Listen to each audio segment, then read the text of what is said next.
तो ईरान और यूएस का वॉर क्या फिर से चालू हो गया है? देखो, वॉर तो नहीं पूरा चालू हुआ, बट आपस में ट्रेड कर रहे हैं ब्लोज। तो हुआ ये कि एक Apache helicopter United states of America का स्ट्रेट ऑफ हॉर्मूज के ऊपर पेट्रोल कर रहा था। भाई सबसे पहले तो वो वहां पे क्या कर रहा था, वो पर्टिकुलर हेलीकॉप्टर, ठीक है, स्ट्रेट ऑफ हॉर्मूज किसकी टेरिटरी हो गई है?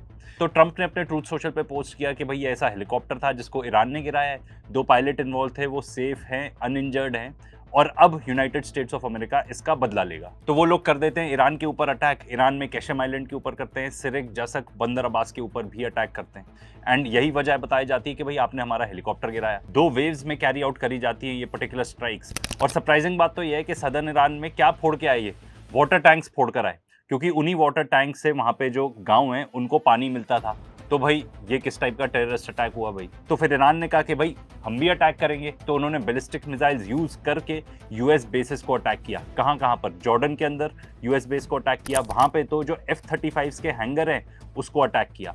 फिर उसके बाद कुवैत के बेस पर अटैक किया, और जो बहरीन में नेवल बेस है, जो हेडक्वार्टर्स था 5th फ्लीट का, उसको अटैक किया। इसके अलावा ईरान ने एक यूएस का MQ-9 रीपर ड्रोन, जिसके एक ड्रोन की कॉस्ट है $35 मिलियन, उसको भी गिराया। अब देखो, ये लोग बोलते रहेंगे कि हमारे बेसिस को कोई नुकसान नहीं हुआ, ठीक है, ये सब बोलने की ही बातें हैं। आपको ये बता दूं कि यूएस के बेसिस इतने बुरी तरह टारगेट हुए हैं थ्रू आउट दिस वॉर कि यूएस अपने जेट्स एंड रिफ्यूलिंग एयरक्राफ्ट कहां पे पार्क कर रहा है? इजराइल के अंदर पार्क कर रहा है। इंटरेस्टिंग बात तो ये है कि यूएई पे कोई अटैक नहीं, एंड कतर पे तो काफी टाइम से कोई अटैक हो ही नहीं रहा। अभी एक और न्यूज है, कितनी ट्रस्टवर्दी है कि नहीं मुझे ये नहीं पता, बट यहाँ पे ये क्लेम किया जा रहा है कि $3 बिलियन एक जहाज में भरकर अबू धाबी से तेहरान पहुंचाए गए हैं।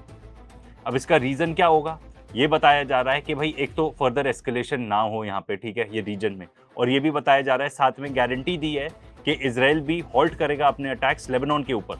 इजराइल अपने सारे मिलिट्री ऑपरेशंस लेबनान में सस्पेंड कर देगा, एंड ये फैसिलिटेट किया है कतारी डेलीगेशन ने। अगर ये न्यूज़ सही है तो मैं तो उसको ऐसे एनालाइज करूंगा कि देखो, जो डील की बात चल रही है उसमें ईरान कह रहा है कि भाई जो हमारे आपने पैसे फ्रीज कर रखे हैं हमको वो वापस करो, जो बिलियंस ऑफ डॉलर्स वर्थ है, हो सकता है अराउंड $150 बिलियन हो।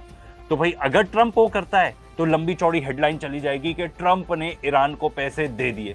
तो भाई ट्रंप को ये लग रहा होगा कि भाई इस सब टाइप की हेडलाइन ना जाए, हम बी में ट्रांजैक्शन कर देते हैं। पूरे पैसे भरे उन्होंने एक एयरक्राफ्ट के अंदर, $3 बिलियन वो पहुंचा दिए तेहरान, और वो कह रहे हैं कहीं ये हेडलाइन वगैरह नहीं आएगी इस टाइप की, अब तुम ये रखो, थोड़ी शांति बनाए रखो। ईरान के जो डेप्यूटी फॉरेन मिनिस्टर है उन्होंने अल जजीरा को बताया है कि हमने कोई भी यूएस हेलीकॉप्टर को टारगेट नहीं किया है। यहाँ पे वर्ड ये यूज किया जा रहा है कि जानबूझकर नहीं किया।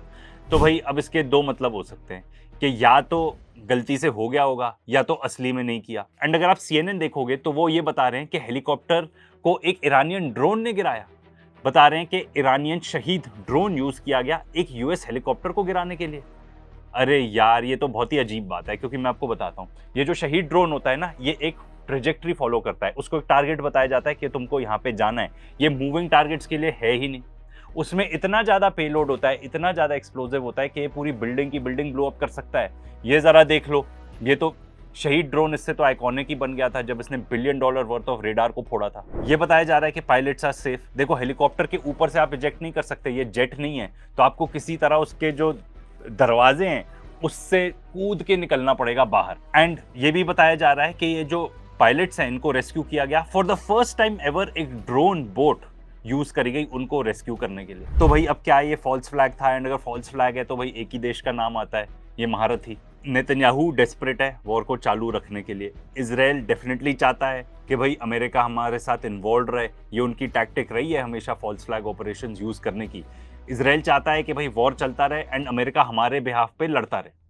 तो इस सब टाइप के अटैक्स बिल्कुल डेफिनेटली पॉसिबल है। देखो, अब 2 पर्सपेक्टिव इसमें ये है कि एक तो ये दोनों टैग टीम है, ठीक है, यूएस और इजराइल, एंड ये जो भी कुछ हो रहा है पूरा प्लान्ड है, लेबनान के अंदर भी प्लान्ड है, एंड ट्रंप बोले जा रहा है दिखावे के लिए कि भाई रुक जाओ रुक जाओ। पर एक दूसरा पर्सपेक्टिव भी है, एंड बहुत सारे एक्सपर्ट्स इसी तरफ लीन कर रहे हैं।